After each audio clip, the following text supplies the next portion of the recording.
Shalom, nous allons étudier Daf Kaf He dans ma Masechet Psachim. Nous reprenons à la fin du Daf Kaf d'Eret Amud Bet. Amar Abaye, Abaye nous dit, à Kol Modim, Bekela Kerem, il n'y a pas de discussion sur les Kila Kerem, donc les végétaux qu'on n'a pas le droit de mélanger ensemble, par exemple la vigne et le blé, qu'on ne doit pas mélanger ensemble, chez Lokim Alehem Afilu chez Lokederech Hanatan, que on reçoit Malkout, et donc c'est interdit Minatora, d'en profiter même si on ne profite pas de ce mélange-là, comme les gens ont l'habitude de consommer ces choses-là. Maïta'ama, pourquoi? Mishum de l'oktibeu achila, parce qu'il n'est pas marqué achila dans cet interdit, c'est pas marqué que c'est interdit d'en manger, c'est interdit de les mélanger, donc n'importe quel profit qu'on peut avoir de cela sera interdit. L'Agma va objecter.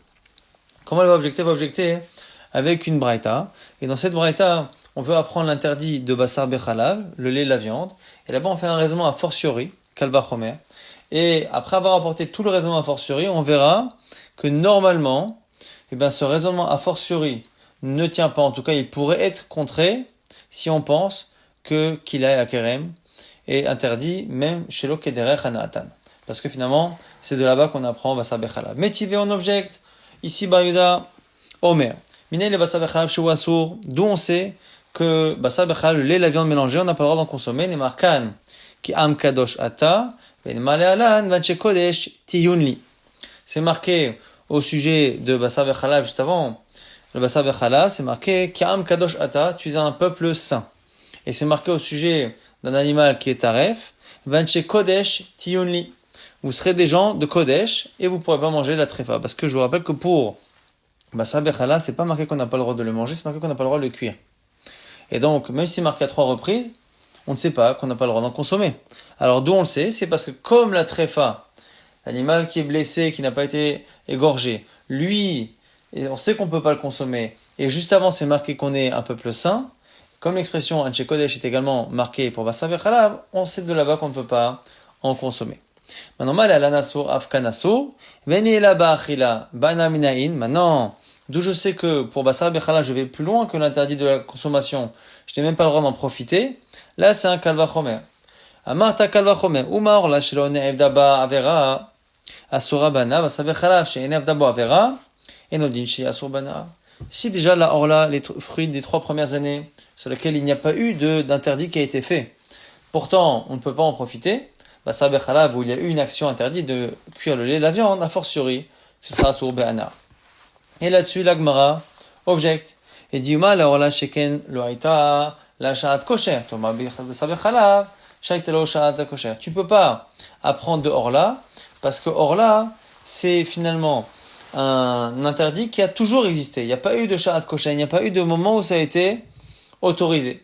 Alors que Basar Bechalav, c'était autorisé, le lait et la viande séparément, et c'est après que c'est devenu interdit. Donc c'est différent. Peut-être que orla c'est interdit au profit parce qu'il n'y a jamais eu de moment où c'était autorisé et que ce serait différent dans Basar Bechalav. La Gemara dit non, c'est pas du tout ça qui fait le Issur Hana. La preuve, c'est que le Chametz Bepessach, le Chametz pendant Pessach, c'est quelque chose qui était autorisé juste avant, donc c'est pas interdit depuis toujours et pourtant il y a Issur Hana. Donc ça te prouve que c'est pas ça qui est déterminé en Yochiach, Shaya lo Sha'at Kosher et Asur Bana. Donc tu vois bien qu'on peut très bien apprendre de Orla parce que finalement, c'est pas le fait que ce soit interdit depuis toujours qui joue. La preuve dans Pessah. La Gemara dit mais Chametz c'est spécial. Ma Chametz Pessah Shanush Karet. Toma Basar Bechalav Sheno Anush Karet. Le Chametz à Pessah il est spécial parce que il a une sanction très grave qui est Karet. C'est peut-être pour ça qu'il y a un Issur Hana. La Gemara dit non.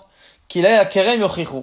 On peut repousser ces problèmes-là avec Kilayim Kilay Akerem. Pourquoi? Chez Enanush Karet Ve Asur Bana. Kilay Akerem. Il n'y a pas de Issur Karet et pourtant c'est Asur Be'ana. Donc tu vois bien que finalement c'est pas le karet qui fait ça, puisque c'est pas le karet de Pessah qui fait ça, parce que tu vois bien dans qu'il y a quand même qu'il n'y a pas. C'est pas le fait non plus que ce soit interdit depuis toujours qu'il y a dans Orla. Et donc du coup on peut très bien faire le kalva chomer. La Gemara maintenant on revient à ce qu'on a dit. Puisque finalement on a récupéré le kalva chomer garas akila akerem, la Gemara avait imita. Et si on pensait, comme ce qu'a dit Abaye au début de la Sugia, que qu'il a kerem, il y a une chumra particulière, qu'on est chayav malkout, même si on n'a pas profité de la manière habituelle, alors que nous on a vu dans le daf d'hier, que quand on a un Issur Hana'a, le Issur Hana'a, il est quand on en profite de la manière habituelle. Alors on pourrait objecter encore une fois qu'elle va en disant Nifror, mal et qu'il a kerem, tu peux pas remettre le Kalvachomer en route grâce à Kilaim. Pourquoi chez Ken Lokim Aleem, Afilou chez Lokeder Hananta? Parce que c'est spécial là-bas. On reçoit Malkout, même si on n'en profite pas de la manière habituelle. Et donc, du coup, c'est la raison pour laquelle on objecte à Abaye. L'Agma dit Abaye, te dira quoi, Thomas? Bemaï, pourquoi ce serait une objection? Thomas, Basa Bechalav, chez En Lokim Alav, et la Derech Hanato. Atou Basa Bechalav. Achila Ktievabe. On m'a dit, mais attends, mais Basa Bechalav. C'est pareil. Basa Bechalav, c'est pas forcément quand on en profite de la manière habituelle que c'est un problème. Puisque dans Basa Bechalav, c'est pas non plus marqué Achila. C'est marqué également Lotevachel. Donc du coup, selon Abaye, dans Kilaim et dans Basa Bechalav, on n'a pas besoin que ce soit la Hana'a habituelle. Et donc du coup, il n'y a aucun problème à finalement remettre le Kalvachomer en marche grâce à Kilaim. Ah, et l'autre avis qui a objecté, Veidar, et qu'un motif là qui a objecté, ça va la Harika Gama min Nevela. Lui dit non. On apprend Basa Bechalav de Nevela. Ma Nevela derech Hanaata, à Basa Bechalav derech Hanaato. Pour dire que non, comme min Nevela, Basa Bechalav c'est que si on en profite de manière habituelle. On va dire Abaye la lokata vachila begufo loma shelokim alav afilu shelokederech Hanaato. La Gemara dit qu'au nom d'Abaye, Abaye lui pense que la raison pour laquelle la Torah n'a pas mentionné clairement l'interdit de consommer Basa Bechalav, c'est pour nous dire justement que c'est l'ana qui est interdite et pas la consommation. La Gemara dit Velifroch malekila kerem sheken lo haita lo sha'at kosher. Maintenant la Gemara pose une autre question. Pourquoi on ne repousse pas ce qu'on a apporté de Kilaim en disant que c'est spécial Kilaim chez lo haita lo sha'at kosher, que les Kilaim, il n'y a pas eu un seul moment où c'était autorisé. Et donc le Kilaim, c'est comme si ça avait été toujours interdit. Et donc si on ne dit pas ça, c'est qu'en réalité, c'est pas interdit depuis le départ. Amaravada ba'ava, zotomeret, kila kerem, aikaran, ne'esarin. La Gemara dit, là on apprend que même les racines des végétaux qui se mélangent sont interdites. Pourquoi? Il va itala sha'ata kosher konem ashracha, parce que c'était quelque chose qui était autorisé avant.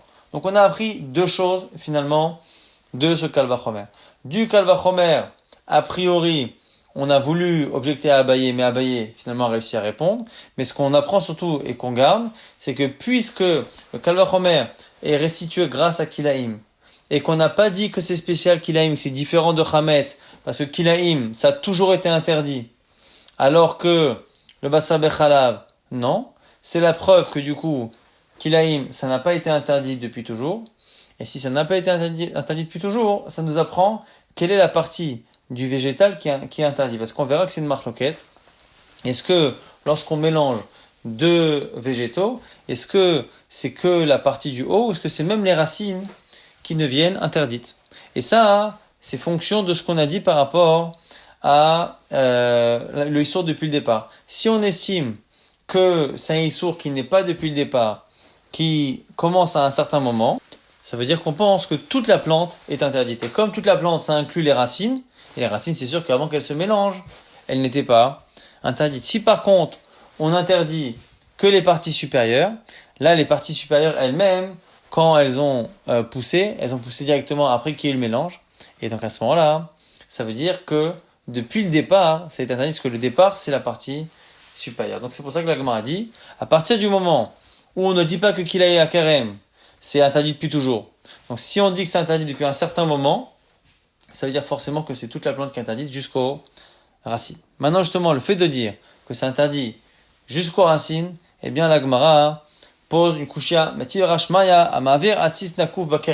celui qui met dans une vigne un pot, et dans ce pot il y a un trou en dessous, de telle sorte à ce que finalement on considère que la plante qu'il y a dans le pot va puiser ses nutriments dans la terre qu'il y a en dessous, donc ça va faire un mélange. On dit quoi? Im osif mataim aso, osif in osiflo. On dit quoi là-bas? Si la plante qui a dans le pot, eh bien, prend du volume et elle augmente de ce qu'on appelle 1/200 de ce qu'il y a autour, eh bien, c'est interdit. On voit bien que ce qui est interdit, c'est quand il y a quelque chose qui se rajoute, et non pas le simple fait que ça se mélange. Donc on voit bien que c'est la partie qui s'ajoute qui est interdite et pas les racines. L'Agmara nous dit que ça dépend des situations. Amarava très corrective. En réalité, il y a deux versets qui ont l'air de s'opposer dans la Torah. Une fois, c'est marqué sur Kilaim, c'est marqué Pen Tikdash Amela Zera. À un moment donné, on parle de Zera, de quelque chose qui est vraiment les semences. Mais dans le même verset, c'est marqué Amelea. Amelea, c'est ce qui se remplit, c'est ce qui s'ajoute. Pen tigdash Amelea azera. Donc est-ce que c'est zera ou est-ce que c'est melea? Aketsad, comment c'est possible? Zarua meikaro, si c'est depuis le départ qu'on les a plantés ensemble, on les a semés ensemble, deux choses interdites, eh bien à ce moment-là, be'ash racha, même les racines seront interdites. Zarua ou ba, si par contre ça a déjà été planté par ailleurs et qu'on les mélange après, eh bien c'est la partie qui s'ajoute qui sera interdite. Osif in, le osif lo. Maintenant, la Gemara va passer à une autre sugya. Amar Rabbi Yaakov bar Amar Rabbi Yochanan bakol mitrapein chutz me'atzeh ashera. On a le droit d'utiliser tout dans la Torah, même les choses interdites, à tout profit, pour se guérir, sauf les bois de Hachera, les bois qui provenaient d'arbres sur lesquels les gens faisaient Avodah Zarah. La Gemara se pose la question, et pour l'instant, on ne connaît que le fait qu'on sauve la vie de quelqu'un, même en transgressant la Torah. Echidame, quel est le cas? Inema deika sakana filubatza Hachera nami, la Gemara dit, je comprends pas. S'il y a un danger de mort, on devrait autoriser même d'utiliser les bois de Hachera. Et s'il n'y a pas de danger de mort, que c'est simplement une maladie non dangereuse, à ce moment-là, on ne devrait jamais autoriser de transgresser. Pourquoi transgresser? Tous les interdits sauf Hachera, on ne comprend pas. L'Agma répond l'olam des kasakana. Non, il y a un danger. Mais malgré cela, on n'a pas le droit à les bois de Hachera parce que c'est lié à la Avodah Zarah. Détail marqué dans une marita Rabbi les Zéromer, marqué dans le schéma Israël, Vavta Shem Lokecha, Bechol Levavcha, tu aimeras Hashem ton Dieu, tout ton cœur, toute ton âme et de tous tes biens. Inema bechol nafshecha, lama nema bechol modecha. Si marqué que tu donnes ta vie, pourquoi dit que tu dois donner tes biens? Alors inema bechol modecha, lama nema bechol nafshecha. Et pourquoi une fois qu'on a dit l'autre, on dit l'un? Pour te prendre que ça dépend des gens. Et la lomanecha, im yeshadam shegufo chavir ala amemono lekach nema bechol nafshecha. Celui qui préfère sa vie à son argent, on lui dit tu donneras même ta vie. Vimad yeshadam shemono chavir ala amigufo. Et celui qui préfère ses biens à sa vie, c'est pour ça qu'à lui on a dit de tout tes biens. Et ça, c'est par rapport à l'amour d'Hachem. Et donc, c'est essentiellement lorsqu'on demande à la personne de transgresser l'interdit de l'idolâtrie. À ce moment-là, par amour pour Hachem, il doit être capable de donner ses biens, voire même de donner sa vie. Donc, on voit qu'on donne sa vie pour ne pas transgresser. C'est pour ça qu'on ne peut pas soigner et sauver quelqu'un avec la Hatzacher. Kata Ravin, Amar Rabbi Yochanan. Dans l'autre version de cet enseignement de Rabbi Yochanan, on dit Bekol mitrapeyun chut ma'avodah zara, v'gilu yarayot et shfichut damim. Exception, c'est pas que Avodah Zara, c'est Avodah Zara, c'est les relations interdites et le meurtre. Avodah Zara hadamaran, la source d'Avodah Zara, c'est ce qu'on a vu. Gilu yarayot, le meurtre, et les relations interdites et shfichut damim et le meurtre, c'est un enseignement, on verra que les deux interdits sont comparés l'un à l'autre. Détania, c'est marqué dans une braïta au nom de Rabbi Omer, au sujet de la jeune femme qui serait poursuivie par un violeur. Attention parce que cet homme-là, c'est comme un homme qui se lève pour tuer son prochain. Donc on compare le viol à un meurtre. L'Agma demande, mais quel rapport entre l'un et l'autre? L'Agma nous dit,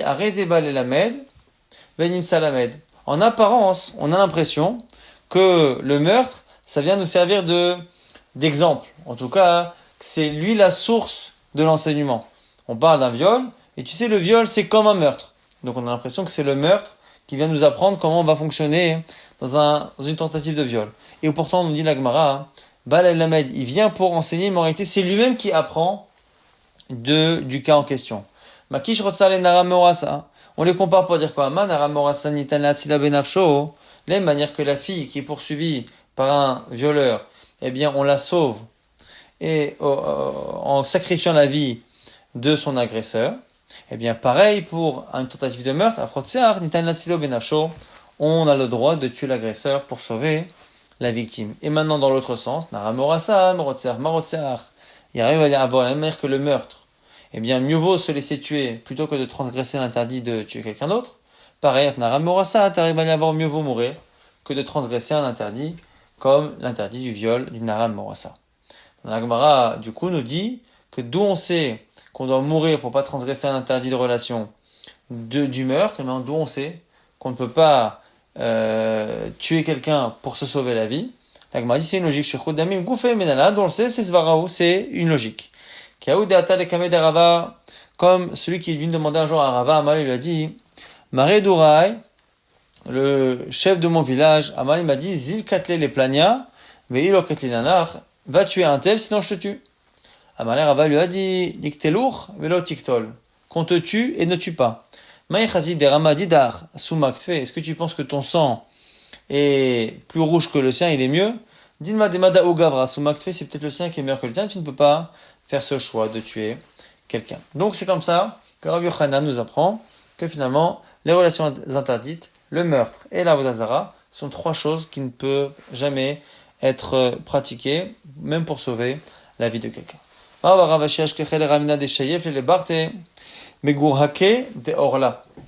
a vu ici Ravina en train d'enduire sa fille avec de l'huile qui provenait d'olive de Orla, qui était interdite Béana, mais c'est pas une ana habituelle. Alors il lui a dit, mot d'amour à banane sha'at sakana. Moi je pensais que quand Chachamim avait dit qu'on pouvait en profiter chez l'Oder Hanaatan, je pensais que c'est quand il y avait un problème, un danger. Alors chez l'Obishad Sakana, mais amour, est-ce qu'ils ont dit ça quand il n'y a pas de danger pour la personne? Deux réponses possibles. Hay ishtat smirta nami keshat sakana damia. Première réponse, ma fille malade, elle a une fièvre tellement grave que c'est un danger. Ou sinon, autre réponse, c'est kadamre amarle midederech hanaa ka'avinna. Comme ce que je fais, c'est pas la manière normale d'en profiter, il n'y a pas du tout d'interdit. Maintenant, on va nous rapporter une marloquette Abaye Veraba, et avec deux manières de la comprendre. Itmar hanaa ba'a lo le'adam ba'al kocho. Celui qui profite contre son gré de quelque chose dont on n'a pas le droit de profiter. Alors, est-ce qu'il doit absolument éviter d'en profiter ou pas? Il ne demande pas à en profiter, mais il en profite. Est-ce qu'il se doit de s'écarter ou pas? Abaye Amar Mouteret. Selon Abaye, il n'est pas obligé de s'enfuir pour pas en profiter. Rava Amar Asura. Et selon Rava, ça va être Asur. Première lecture, Efsha Vecham et Kaven, dans le cas où il peut facilement éviter de profiter.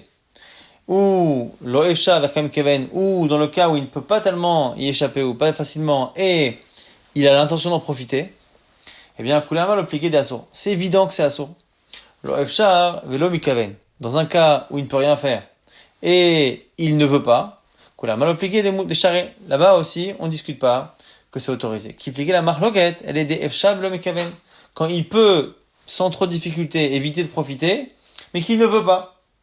Il n'en a pas envie, mais il fait pas non plus l'effort de partir. Et à ce moment-là, c'est là que Abaye dit que c'est pas grave, et Rava dira que c'est Asur. L'Agma nous dit, selon Rabbi Yehuda, qui dit que de manière générale, un Issour qui se fait sans kavana, c'est interdit, eh bien, il n'y a pas de discussion. Qui plique les bas de Rabbi Shimon, la marque est par rapport à Rabbi Shimon. Damar Davash Mikaven Muta, qui pense que de manière générale, un interdit de la Torah qui fait sans kavana, c'est Muta. Et à ce moment-là, on nous rapporte la marloquette. Rabbi Shimon, donc à ce moment-là, Abaye pense que Rabbi Shimon, et Rava viendrait dire que non, Rabbi Shimon a dit que c'est pas grave d'Arshino Mikaven quand il n'y a pas tellement de possibilités, mais quand il y a une possibilité, non. Deuxième version de la marloquette, Kedamre, Efsha Velo Mikaven, dans un cas où il peut et il n'a pas de kavana, Aïnou Pluktayu de Rabbi Yehuda et Rabbi Shimon, c'est la marloquette Rabbi Yehuda Rabbi Shimon. Lo Efsha Velo Kamikaven, quand il peut rien faire et qu'il ne veut pas, Kula mal pliquer les charrettes, c'est sûr que c'est autorisé. Qui plique la marloquette, Delo Efsha, et Kamikaven, c'est dans le cas où il ne peut pas vraiment s'écarter. Et Kamikaven, simplement, il a l'intention d'en profiter. Donc, pour l'instant, on nous dit quoi? Ça marloquette Abaye Verava, c'est soit dans un cas où il peut y échapper, mais il n'a pas l'intention d'en profiter, ou l'inverse, c'est-à-dire qu'il ne peut pas y échapper, mais il en profite. Ce serait dans un de ces deux cas qu'il y a la marloquette entre Abaye et Verava.